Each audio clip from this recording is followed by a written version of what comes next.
शिरो ने अंधेरी गुफा में जमी धूल हटाई और एक लेगो ब्लॉक खोज निकाला जो एक प्राचीन घड़ी के आकार का था और जिस पर बने निशान हल्की रोशनी में चमक रहे थे।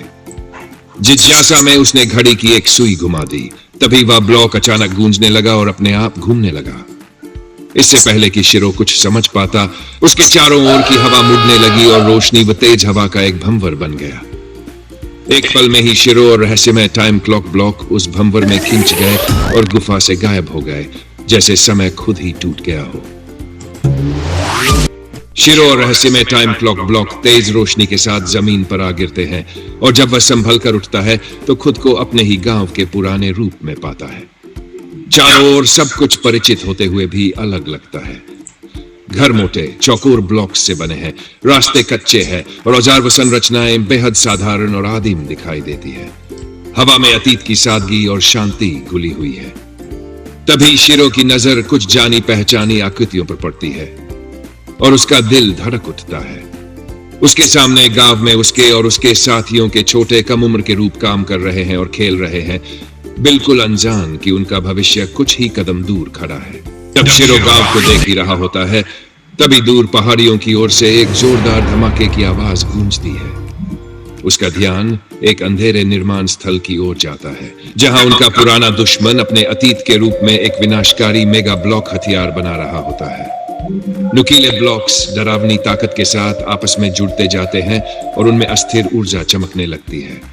हर जोड़ के साथ चिंगारियां उड़ती है और वह मशीन और भी विशाल होती जाती है, मानो पूरी धरती को चीर देने वाली हो। राइटो आगे बढ़ता है, उसकी आवाज डर और जल्दबाजी से भरी होती है। अगर उसने इसे पूरा कर लिया, वो उस उठते हुए हथियार को देखते हुए कहता है, तो हमारा भविष्य मिट जाएगा। शिरो और उसकी टीम तेजी से हरकत में आ जाते हैं और हथियार के लगभग पूरा होने से पहले ही चुपचाप उसकी ओर बढ़ते हैं। उसे पूरी तरह नष्ट करने के बजाय वे चालाकी से मशीन के खतरनाक हिस्सों को साधारण और सुरक्षित लेगो ब्लॉक से बदल देते हैं। जैसे जैसे बदलाव होता है, मशीन गड़बड़ाने लगती है, उसकी विशाल संरचना डगमगाती है और फिर अजीब अजीब मजेदार आकृतियों में बिखर कर ढह जाती है। भयानक हथियार अब सिर्फ रंगीन ब्लॉक्स का एक बेकार ढेर बन जाता है और खलनायक हैरानी से उसे देखता रह जाता है। इस दौरान नायक खुद को छिपाए रखते हैं, इस बात का पूरा ध्यान रखते हुए कि वे अपने छोटे रूपों से ज्यादा संपर्क न करें, क्योंकि वे जानते हैं कि समय रेखा को ठीक करने के लिए जरा सी गलती भी भारी पड़ सकती है। एक तेज रोशनी का भंवर शिरो और उसकी टीम को वर्तमान में वापस खींच लेता है। पीछे का अतीत धीरे धीरे शांत हो जाता है।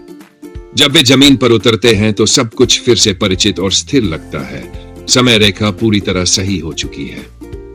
शिरो के हाथ में एक अकेला टाइम ब्लॉक है जो अब अस्थिर नहीं बल्कि गर्म और हल्की रोशनी से चमक रहा है, जैसे उनके किए गए बदलावों की एक शांत याद दिलाने वाली निशानी। वह उसे ध्यान से देखता है और अपने सफर का सबक समझता है। हर छोटा काम, हर सावधानी से रखा गया ब्लॉक सच में भविष्य का निर्माण करता है, सिर्फ रूपक नहीं बल्कि बिल्कुल वास्तविक रूप से।